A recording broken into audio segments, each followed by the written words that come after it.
Hello, this is Dean Radin, and I'm on Your Superior Self.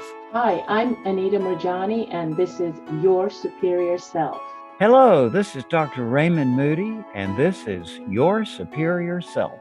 Hi, Cultural Creatives. I'm Bruce Lipton, and I'm here to join you with Your Superior Self. This is Paul Selig, and this is Your Superior Self. What's up, everybody? I'm Aubrey Marcus, and this is Your Superior Self.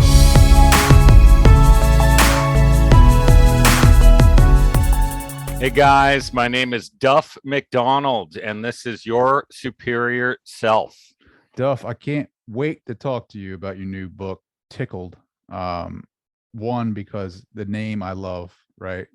I have this, it's like you don't hear that enough, right? Tickled. You think, obviously you talk about in the book, people's minds go into the gutter when they hear tickled most of the time. But tickled, to me, growing up, like it's that joy, that kind of like that thing that hits you just right, that makes you feel childlike, right? Like that makes you feel like you're tapping into something more. And you describe it very well in the book. I love this book. I think it's great that the previous books are all titled something very serious and very important. And then you have Tickled.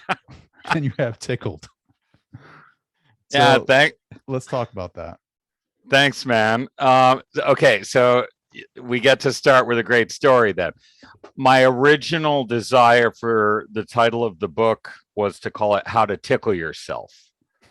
And my publisher was like, yeah, we're not going to do that. And I ended up, I sort of advocated for it for a couple of weeks. I was like, come on. Right. I'm not being dirty here. It's literally meant as a how to tickle yourself. And they said, no, let's not do it. And ultimately we settled on Tickled, which I had to admit was a good name for a book. And you're right. I had spent many years as a business journalist writing serious books.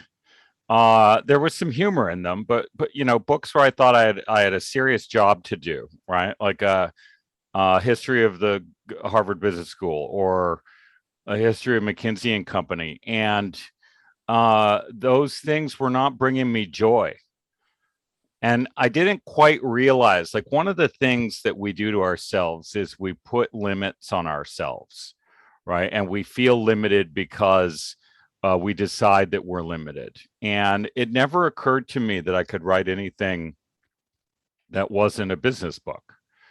And part of the reason the whole thing of this book being called Tickled is because when I started writing sort of this memoir / philosophy thing, and it tickled me to be doing it. And it's the most liberating thing I've ever done in my life. So, to your point, it brought me back to that feeling of childhood, right? Where everything is wide open and you're just feeling the surge come through. It's the most fun writing I've ever done. I can tell. I mean, you really, I feel like I get a good sense of who Duff is in this book, right? Like, I mean, you talk a lot about your journey through COVID, and you talk about your story, your fight with alcoholism and partying. And I mean, you talk about numbers, right? Like you basically, numbers are fake, right? You basically put that in the book, right? Where you used to be a numbers guy, right? Like you talk about the golden passport, you talk about the firm, right? Like all these institutions that are based on numbers and how we interpret that and how we put meaning to numbers. And you're basically in this book being like, throw that shit out the window, man. Like numbers, what is that? What is a number, right? Like it's more with words. How can we connect with the words? How can we connect with ourselves? That moment. You always talk about connecting with the moment. The moment is all there is, people. Mm-hmm. Get rid of the numbers. It's right now, like now. I'm not sure I mentioned this example in the book, but one of my favorite ways to think about that point is numbers can't get at essence. They can only give you what I call a superficial attribute. So let's say we're both looking at a tree. It's a beautiful tree, and it's my tree. And you say to me, Duff, tell me about your tree.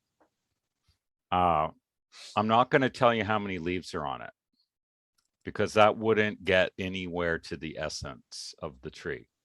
I'm not going to tell you how many branches on it. Maybe you'd say it's 100 years old or something, but you talk about what kind of tree it is, right? And what it makes you feel like, and when it blooms, and all this other stuff, all things that you can only do with words. And so the same thing applies to you and me, right? We have been sort of accustomed to and lulled into defining ourselves with numbers, right? How much, how old am I? How much do I weigh? How much do I make? How tall am I? How many likes do I have? All these superficial attributes that don't get at essence. And I thought, as a business journalist, capitalism is about counting, right? Are you growing? How many? How much profit? How many units? And what's your stock worth? What's your market cap? And so we define ourselves using these numbers. And I always thought, as a business writer, that numbers told the story, right? I've even said, I say it in the book, I used to walk around and say, if you've got the numbers, you have the story. And that's upside down.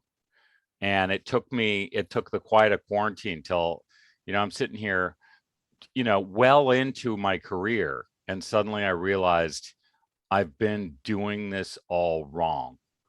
I've been letting numbers dictate what the story is, when they can never grasp meaning. A great example of it, and I think it was part of my revelation, was COVID, right? COVID's a real thing. COVID was scary, but think of the tsunami of data we have all consumed. I call it the counting of COVID, right? None of the numbers, we've all read millions of data points of COVID, right? They don't tell you why it's happening. They don't tell you what we might do to prevent it from happening again. They simply describe a superficial attribute. And what most of it is just how many people died. It doesn't tell you anything about it. It's just a count. And I suddenly realized I'd been doing that my whole career. All my writing was numbers based and quantitative. And I threw it out the window with Tickled.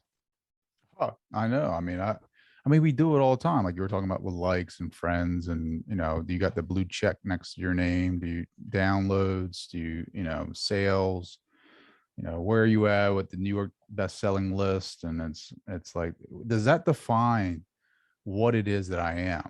No, it doesn't at all. It just, society agrees that means something to them, right? Like, to me, this book explores the essence of you, right? Like you talk about your story, you talk about the things that matter to you. Harry Potter is in this book, right? Like, I'm a fan of Harry Potter. I didn't read all the books, but it's like, now I'm trying to get my kids to read the books, just because, like, I'm thinking about, how, like, I didn't even think about it back then when I read it. I was in high school or something when I started reading Harry Potter. Never really, obviously at that time, my consciousness was not where it is now. I didn't relate some of the things you point out to Harry Potter. And then when you point them out, I'm like, holy shit. Like, yes, like there's so many relationships between the characters and what is our essence, our consciousness. She does such a great job of drawing those lines. It's genius. And, you don't be too hard on yourself. I think you, like, anyone who's not focused on this issue of presence and nowness is not going to, catch the meaning in anything you do, because what you need is maximum awareness, right? Mm-hmm. The only way, like, presence gives awareness, or awareness gives presence, works both ways. And if you're residing up in a higher level of consciousness than most of us normally do as we sleepwalk through our days, you start to see more.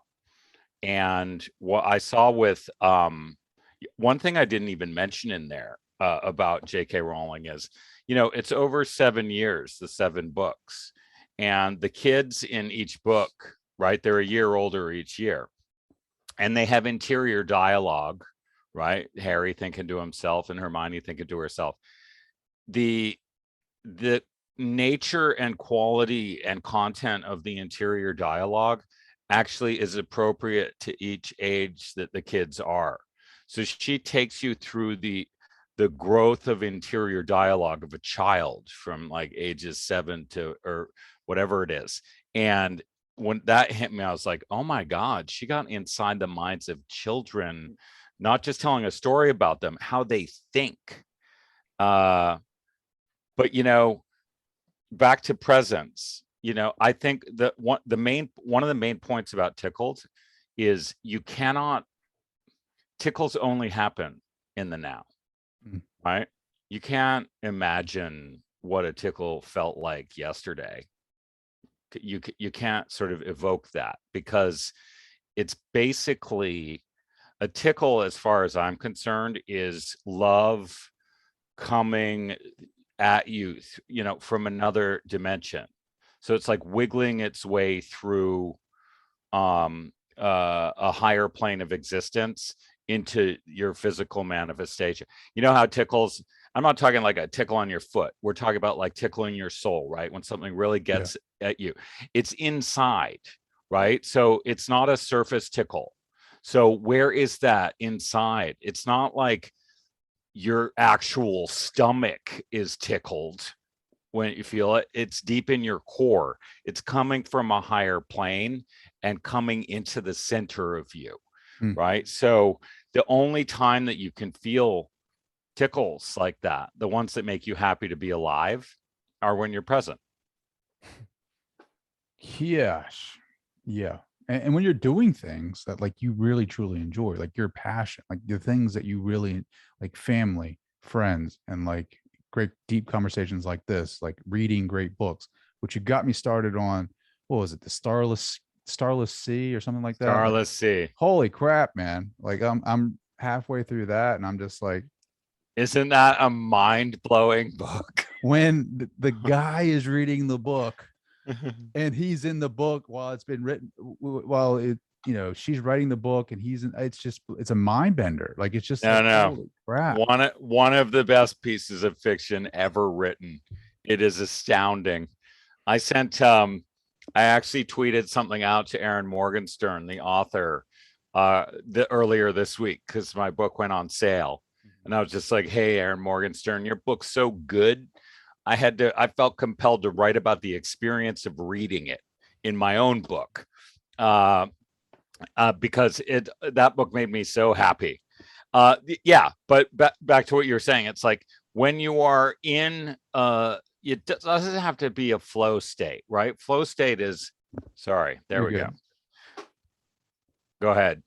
I was gonna say flow state is more like you're present, you're in. When I think of flow states, I'm thinking of sports, right? Like I'm thinking of creativity in the moment, like really just focusing in on like the thing that I am doing, whether it's a deep conversation, like deep conversation, or I'm writing, like you said, you were writing this book, Tickled, you were in flow states, I would imagine, right? Like this thing is flowing through you. It, you know, it depends on your what, you know, what your system is, what your thing is. Yeah.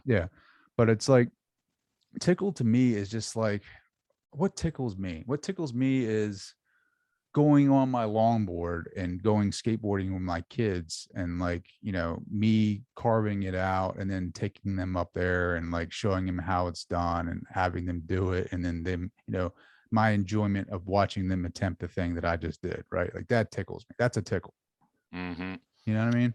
Yeah, I basically put them down into 4 categories, right? You can play with your body, play with your mind, feed your body, feed your mind, right? So feeding your body, if you eat good food, it tickles your tongue.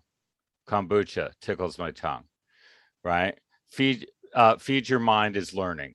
Learning can tickle. When you read something in a book or someone tells you something where you're like, oh yeah, totally, that tickles. Play with your body is sports, like you say, doing stuff, staying active. You feel the tickle of movement and motion. And play with your mind is create, right? Creativity itself. So but all of them fall under a broader, more general tickle, which is the tickle of existence, right? It's when you're doing something that makes you remember how awesome it is to be alive, right? All those things are like, oh, damn, it's so great to be able to experience this. That's the tickle of existence. And that's the one you want to, ultimately try to center in on, because that's the one that connects you to your higher self, right? If you eliminate the distractions, the shit that annoys you, the shit that's bothering you, thinking about something that's happening somewhere else, thinking about tomorrow, think about yesterday. All those things are distractions from what's happening to you right here, right now, right? Once you eliminate those, and if you can get your mind quiet, right? And that's by doing stuff you love that you can immerse yourself in. If you get your mind quiet in the present, you will feel the tickle of your own existence. It's the why do things that are alive try to stay alive, right? The yogis talk about this. It's because existence is blissful, right? Some of us, when stuff goes wrong, right? Suicide's the opposite of that. But why do we not all try to commit suicide when we're in a rough patch? Because behind it all, behind tough times, everyone kind of, it's hard to lose sight of the fact that it's just awesome to exist, right?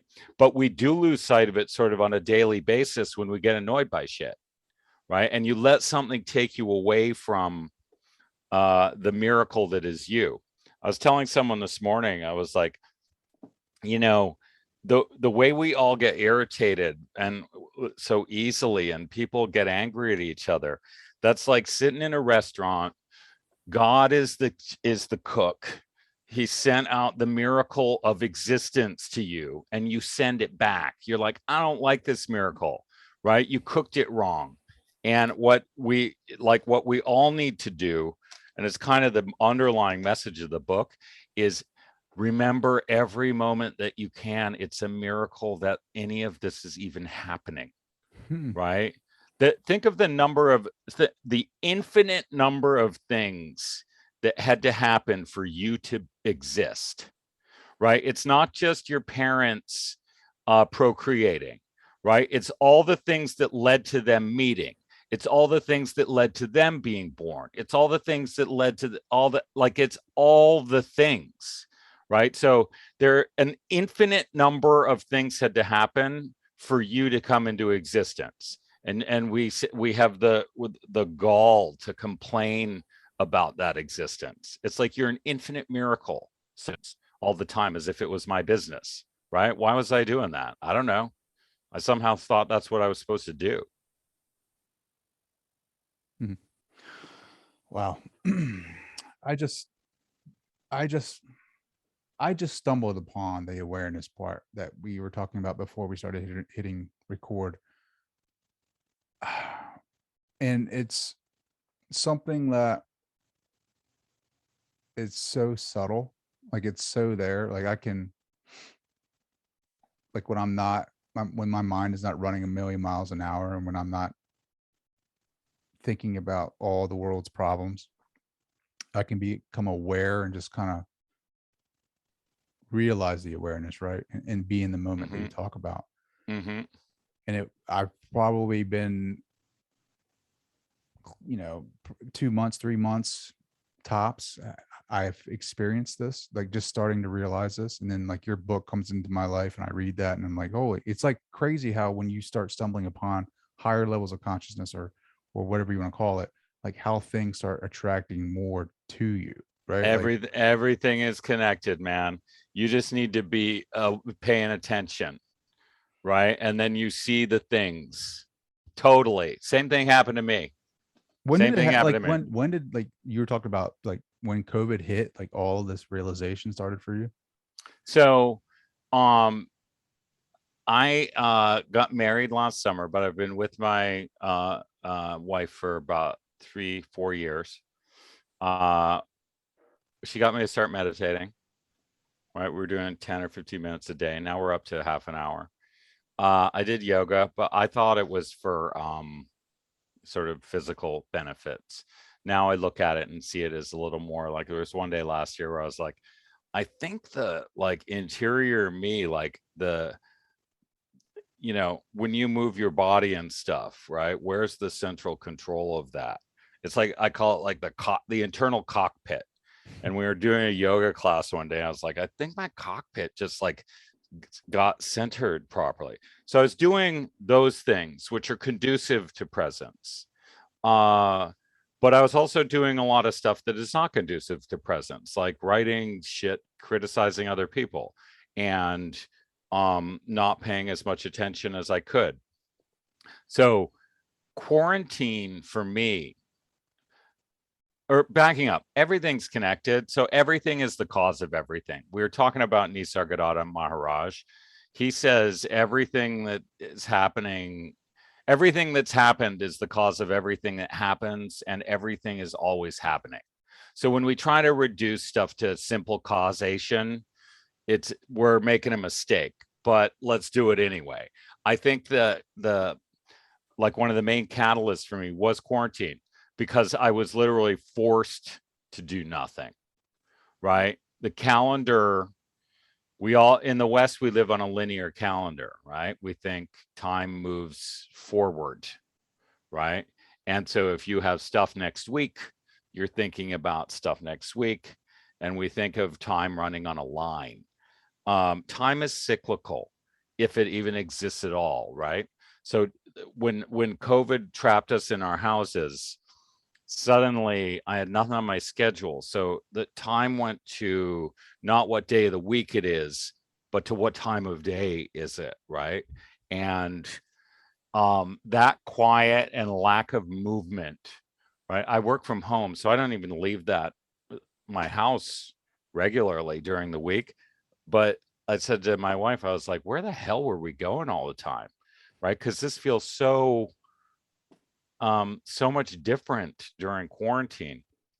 So I actually think that I kind of slipped into a higher state of awareness almost accidentally, right? It was the fluke of quarantine that did it.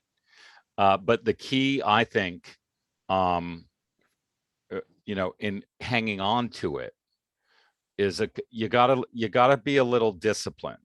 I think discipline's gotten a bad rap, right? Like we seek novelty, especially in the West, in a consumer culture. We're driven to seek novelty.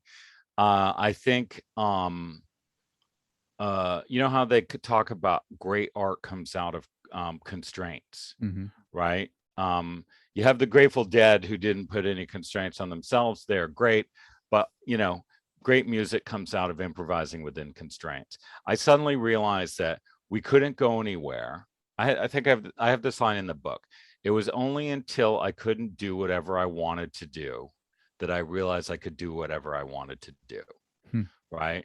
You're trapped at home.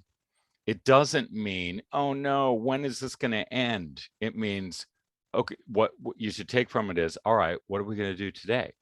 Right? We got nowhere to be. We can do anything we want, right? Except, drive into town. Who cares, right? That's one of a million options.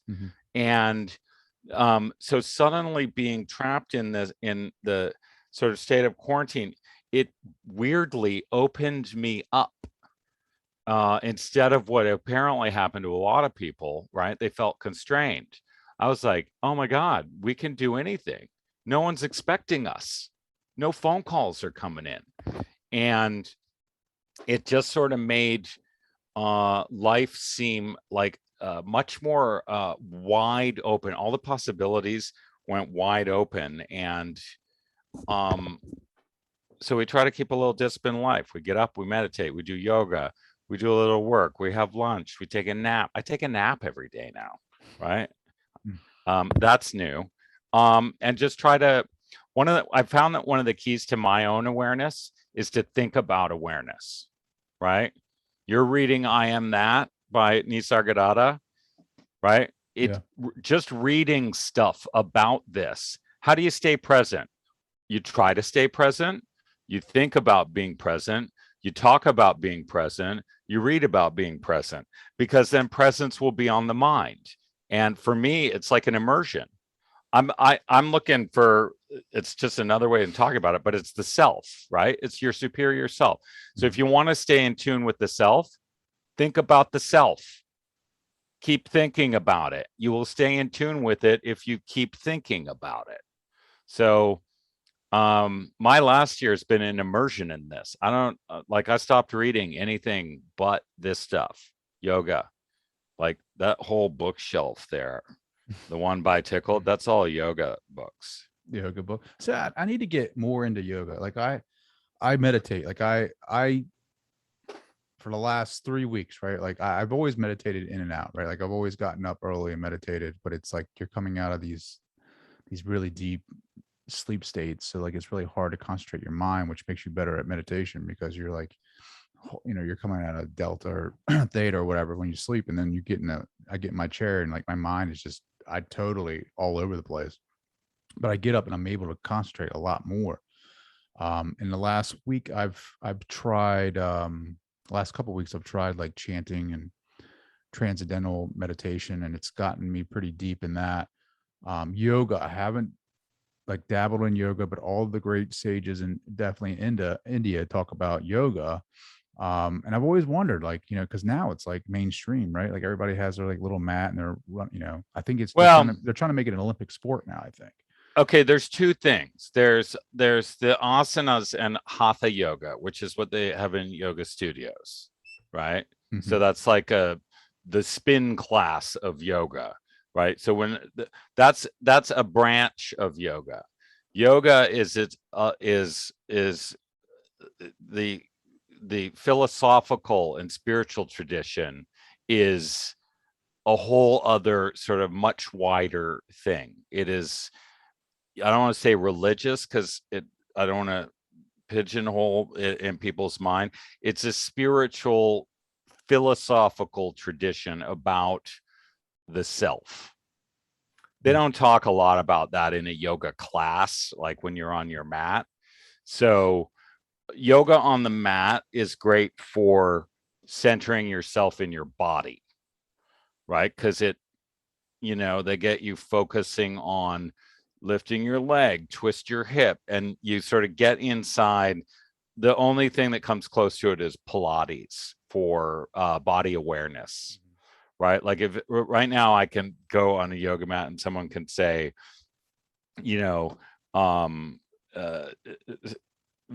talk about various parts of the inside of my body that 10 years ago I would have had no awareness of, right? And now I can feel most of it. But the more spiritual yoga stuff is about centering in your soul, right? So the stuff on the mat is the sort of physical aspect of a much wider tradition. It's all about centering, right? It's all about unity. But the hatha yoga is just sort of the physical part of it. All that said, I'd highly recommend it, right? How old are you? 38. Okay, I'm 50. And at this point in life, you want to stay limber. You're going to hit a point in the next decade where it's going to be a shocker. It's like the body is going to say, yeah, dude, the good times are over. We're on the downhill slope. Yoga is the answer to that. It'll keep you limber. It'll stop you from having, the pains of age that everybody starts whining about. Mm-hmm. And it'll keep you strong in the core and just centered mm-hmm. physically. I never knew how important that was till yoga. Wow. Yeah, I got to try it out, man. Like, cause I hear great things about it, but it's just like, like my meditations, like, I love that, man. I gotta have that. Like that starts me out right in the morning, like go deep, have some, sometimes it's not as good, right? Like sometimes I compare it to, I don't know, it's dry, like the desert. And then sometimes it's deep, like the ocean, like I get so much insight from that. Have you received, do you get inspiration? Do you get ideas when you meditate? Like, do you receive like messages from your higher self at all? I have not had anything like visions. I get all these sort of cloud-like formations moving through, behind my eyes. It's never clarified into something where I was like, it was a tree. I can't, no. Not during the active meditation, I wouldn't say it is more likely that I'm trying to shut up the inner voice that's won't stop having thoughts than hearing anything good. Where I think I find the most benefits from meditation at this point are that over the course of a day, my mind is quieter. So in the moments where it might otherwise have started to run away with me and worried or gotten anxious or just started thinking some bullshit that I don't need to be thinking, it chooses to be quiet instead. So it's been most helpful to me that way. I have not gotten anything wild from the higher consciousness, but I would be very happy to welcome and receive it. Well, let me ask you this. So now that Tickled's out, right? It's coming, it's out now, right? Out this way, Tuesday. It came out on Tuesday. Sweet. Where do you think your writing career is going to go? Are you going to be sticking more towards this type of stuff, staying true to Duff, or do you see yourself going back to, how do you go back to that, right? How do you go back to numbers after this? No, it's not happening. I quote Swami in there. He says, it's only when you quote from your own experience that your words have weight. And it was only in writing this book that I realized what that meant. So I make a point in there. It's there's only one thing that for certain, and it's that you exist, right? That one's unassailable. The fact that you have awareness means that you exist. So that with 100% certainty. The close second to that is what you're doing right now, right? And the reason it's a second is because our sense organs, right? You take in sense data through your eyes and ears and hands and nose and stuff, and it gets reassembled inside in Commonsense. But you don't have a direct connection to reality outside you, right? It's getting filtered through the lens of your sense organs. So, but you can almost be certain about that, right? As close as we can be. So the truest story that you can tell, any of us, but as a writer, for in response to your question, is what is happening to you at that very moment, right? And I spent my career writing about what other people did at other points in time in other places than where I was at that moment.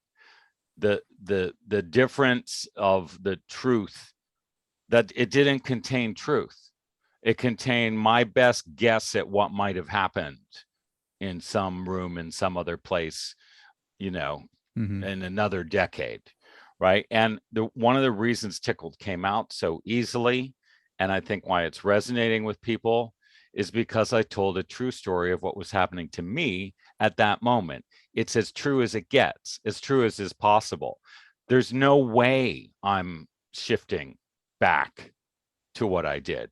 It'd be like deciding that I'm going to tell bullshit stories again, right? So, I got to work it out with my publisher, but I hope to just continue doing work like this on, moving where we change the stuff around is how we the different ways I tackle the nature of existence and the keys to awareness.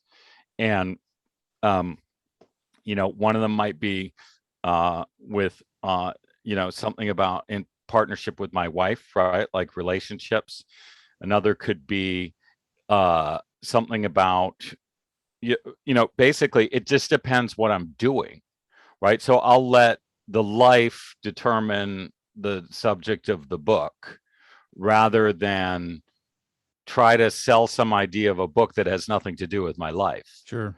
Right. So the goal is to just keep things interesting and then try and write about that. I like that. I like that a lot because it's like you're not forcing it. Like my thing is like, I don't know, when in my curiosity with consciousness awareness, like I've had conversation with a lot of different types of people, from mediums to who knows what, right? Like just people that I'm very curious about and what they've learned from themselves, from their experiences, right? Like I'm not fact checking, whether or not they're bullshitting me or not. It's like, because I am listening to their story, I'm listening to them tell me their experience, and I'm allowing it to resonate with me. And if it feels right, it feels right. I don't care, right? But a lot of the mediums, a lot of the channels have told me that at some point I'm going to write a book. Now, if that's something they can see, or there's something that they experience in their experience with a vision with me and involved in their meditation,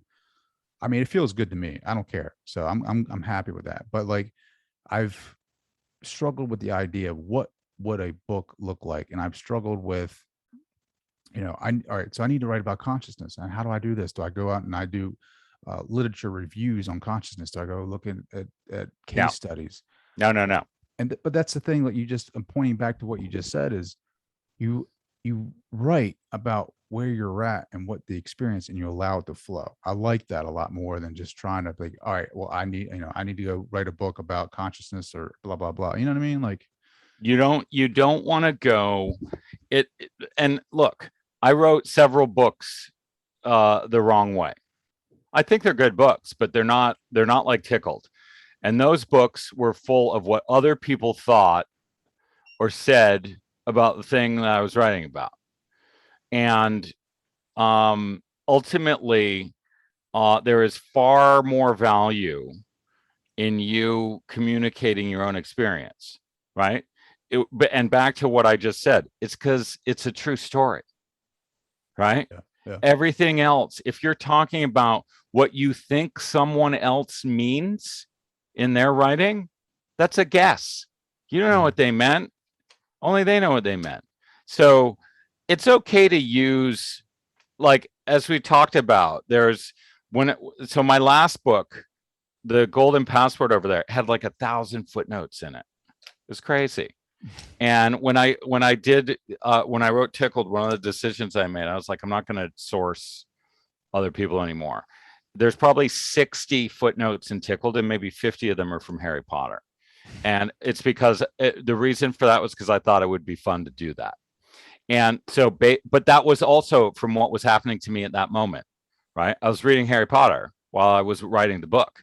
And you want to quote from your own experience. It's going to be the truest story you ever tell, right? So don't take the detour I did. Go straight to the good stuff, right? The fact that you're doing this show and talking to people, trying to dig deeper into this, that's the story of that is, the most interesting story you can tell right now. Yeah. Because it's what's happening to you. I like that a lot better, because it's like you fall into these old traps of like, what is it that people want? Because you want it to be good, but then again, it's like the numbers game, right? Like you start thinking about what the numbers represent and blah, blah, blah. And it's like, you know what? I love that, right? Just go off the experience that you're having in your life in the moment, right? Like that you put in the book time and time again. Be in the moment, be in the now, because everything is happening right now. Everything, the universe meets in this moment. And you are that awareness, like what you talk about, and how we are that. And it's just the monkey mind, you know what I mean? Like the ego, like that just keeps chirping. And it's very frustrating that's why meditation is so important for me. And like yoga is for you, is like to recenter that, to get the energy flowing through the body again, and recenter the self and quiet the mind and remember who we truly are. We are these infinite beings, and you know, I feel like I'm starting to see more awareness of that, like people becoming more conscious of that. Now, my fear is that people are going to, obviously, you know, people are going to take advantage of that regardless, because of, you know, that's what people do in certain, you know, instances, you know, where they're trying to make money, the fastest 7 ways to enlightenment, you know. But I think overall people are starting to become more curious about consciousness, what that really truly means, right? Like people use it, they throw it around a lot, like consciousness, the word consciousness. And it's like, what does that truly mean? I think awareness, consciousness, all of that, I think we just need to stay curious. I think we need to start, just whatever makes you curious, just research it. Like just research it, read all the books that you can. I see your bookshelf. It is just riddled with books, which I love to see because I love reading. And just keep searching. I don't like, people think they know. I don't know if we ever know. I think we keep stumbling upon breadcrumbs and we find another one, and I don't think it ever ends. I think we just keep you know, raising that bar.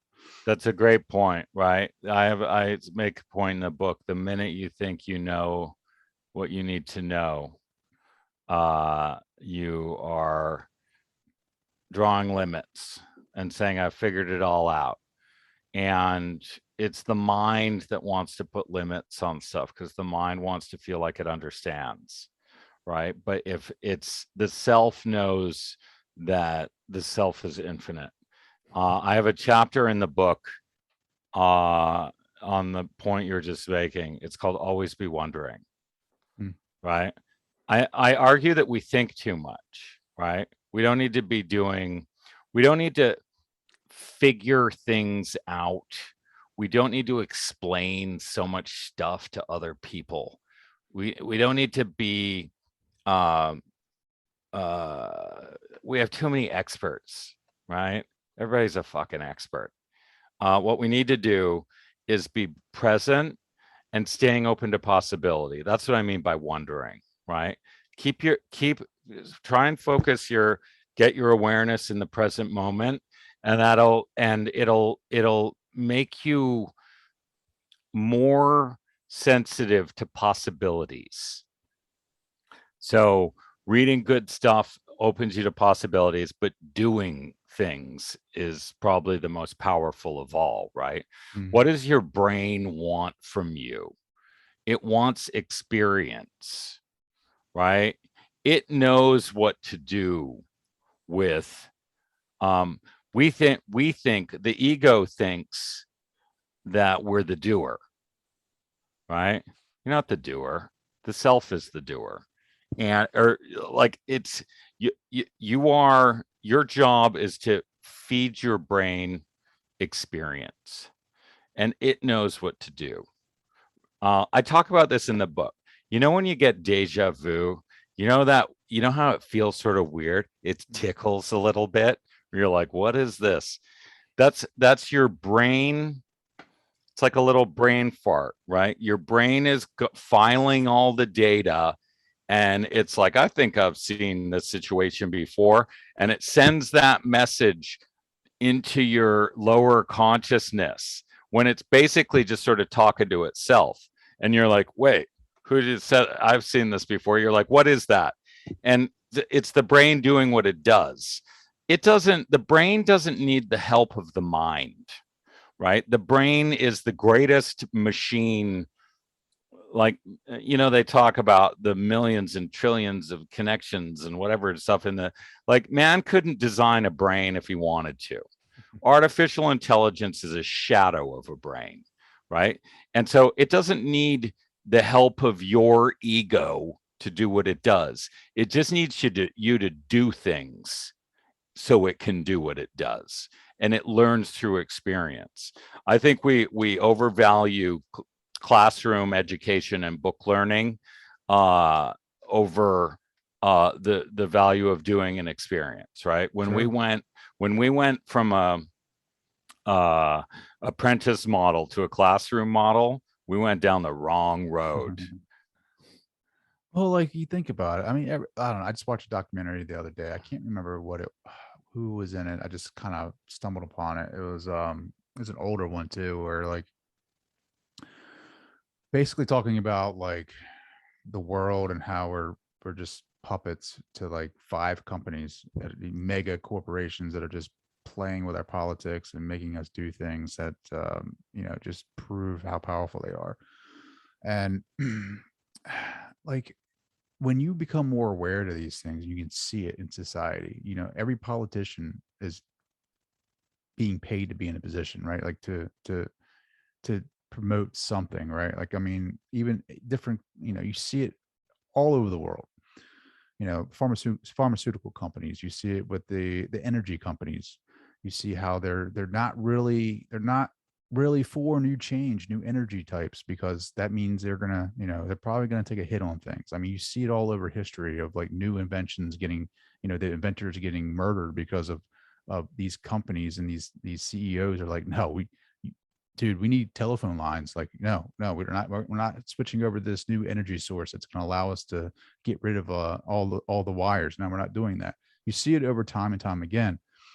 When you start becoming aware of this programming that we've had through education, when you start seeing, because of the Industrial Revolution, how our education changed, how they were trying to make the perfect factory worker in our schools, you start thinking about, what else in my life?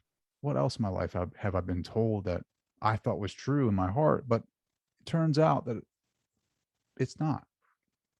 And that's when you start seeing like the materialistic things in life. You start seeing how that factors into your everyday life. And you, like, the pandemic slowed all that shit down. Like, I mean, slowed it all down, where it was like, no one's working, no one's getting paid, nobody's really contributing, only to really Amazon, who's another power player. But you start slowing down, you start having more awareness. And that's when things started, for me anyway. Like, I mean, I read a shit ton of books, but that's when I started reconnecting with that higher self. And when I was able to really dive into some alternative literature that really, really opened me up. And like, that's the main thing. Like, keeping an open mind. Like today, like in meditation, like my meditation practice is bonkers right now. Like, it is, like, it's so good for me. Like, it just nourishes every part of me.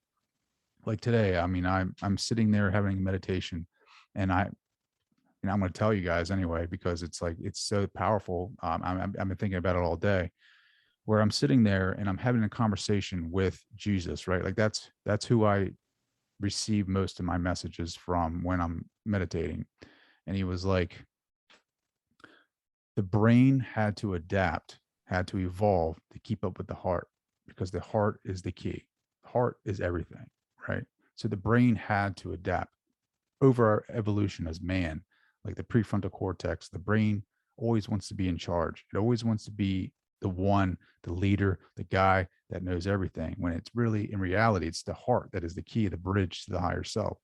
And what that said to me was exactly that, is I need to go into the heart more. That's like where it's all at. That's where everything happens. That's where you get tickled. That's where you find great insight, great awareness, is like being heart-centered, and yoga. I don't know if they do this enough, where they try to get heart-centered. I mean, just with the body, but it's like, I'm going on this rant to say that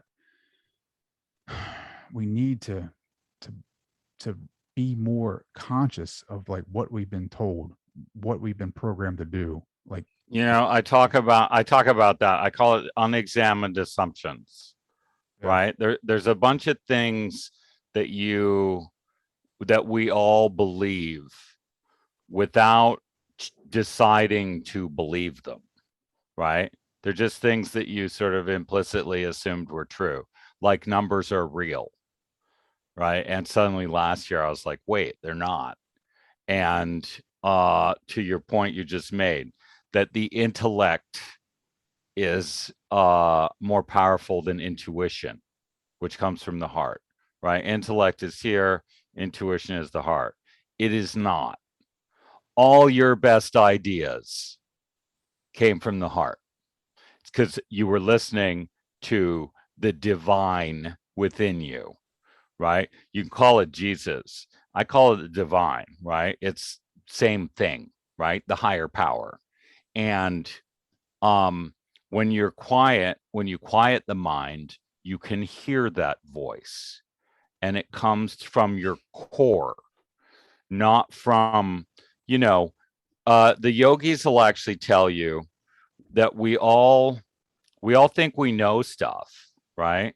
And some of us think we know more stuff than other people. But the yogis will tell you we're all living in what's called the ignorance. And why is that? Well, you only know what you know, right? And what you know is a function of what has happened to you. One path, right? The choices you've made. So the complete mental, like intellect knowledge within you is all that one person can gather in one human life. Compare that to all possible knowledge, right? What if you made a bunch of different decisions? You'd know different things, right? So you have one path that you took versus all the paths that everyone else took, all the other paths that you could have taken. So one out of an infinite number of paths, and we're walking around thinking that we should be proud of what we know, right? You're a sliver out of total knowledge. I'm a sliver. We're all a sliver, right? So the intellect only knows what it knows. The heart, as you're saying, knows everything because it's the thing that's connected. And to universal consciousness, when you hear the right message, when you hear the message saying, this is what you should do, and you're like, yes, this is what I should do. That's your intuition talking to you. And we have somehow in the West chosen not to listen to it and instead gone with the intellect because we came to some conclusion that we could figure everything out, right?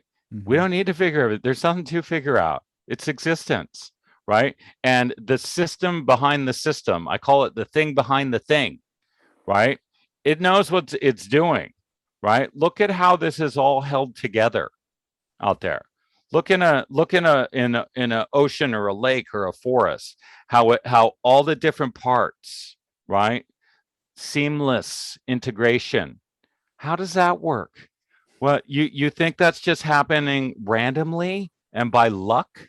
No, it's happening because the underlying, what Maharaj would call the absolute reality or the substratum, right? The underlying contains all. Everything that comes out of it is the result of a series of choices, right? The thing behind the thing contains everything. If we would all just shut up a little, we could get the messages from the everything, and it would tell you what to do, right? Like when we overvalue intellect, we override the beautiful, integrated, complete totality of which we're a part of, right? You're out here on the edge thinking, no, I got this. It's like, no, just listen to the voice in deep inside you. It knows what to do. Your mind doesn't. That's ego. Duff, man. I could talk to you all night, dude. How can people find you? Where can they connect? I got a website called The Duff Project, THEDUFF project.com. And on there, you can find stuff about the book. You can also find the podcast, How to Tickle Yourself, which I co-host with my friend Matt McButter. It's really good. It's really fun. We go through a bunch of these themes, try to build a case for awareness and tickles. And so that's the spot. I'm fairly Googleable as a writer, so you find stuff out there. But most of my work is on my website. And you can get the book anywhere you buy books. I love it. I'm just looking at the book, I Am That, the one that we both read, and I'm still like you talked about it a little bit earlier, right? Like you kind of read it, you got to come back and read it. Like I feel like I'm, you pick up a book you're not the same person when you read it, right? Like every time you pick it up, you're a different person. It's like that quote where no man steps in the same river twice, you know? Yeah, it's like I talked about Alberto Manguel says books are infinite, right? Because same point you're making. Maharaj has a great quote, which I used in my book at the beginning of one of the chapters. He says, be in your beingness, and everything that is to happen will happen, right? You don't need to plan. You don't need to figure anything out. You just need to be. And everything will follow. Things will take care of themselves. We got to just get out of our own way, right? That's what happened to me last year. Suddenly I was like, oh my God, I have been in my own way this whole time. And if you can get out of your way by quieting that inner voice, the monkey mind you talk about, and just get more in a witness state, you will see that decisions become obvious, right? They will become spontaneous.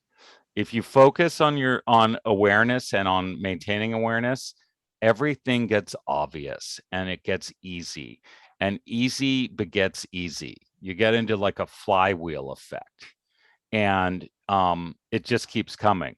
I'm going on here like 18 months of the greatest easy streak of my life, right? And all you need to do to keep it going is stay focused on what's happening to you, right? Sure. Think about it. It's like now is the only thing that exists, right? The past is gone, the future's a guess, it's not real. And as far as each of us is concerned, the only thing that like now is what's happening to you at this very moment. Why wouldn't you want to put all your attention on that? It's the only thing that's real, right? We spend all this time going off into flights of fancy in our minds about things that aren't real, right? What you think that is happening somewhere else, that's not real. That's a dream, right? What happened yesterday isn't real. So focus on what's happening to you right now, which is the only thing that's real, and therefore the only thing worth focusing on anyway. And so if you pull all your focus into that, then naturally decisions get easier because you're focused on the only real part of your existence. Do that, decisions get easier, you get in a better mood, and it just keeps going and going and going. I love it. Best decision to have Duff McDonald on your podcast. Duff, dude, thank you so much for joining, man. Thanks, Trey. It's been a blast. Thanks for having me.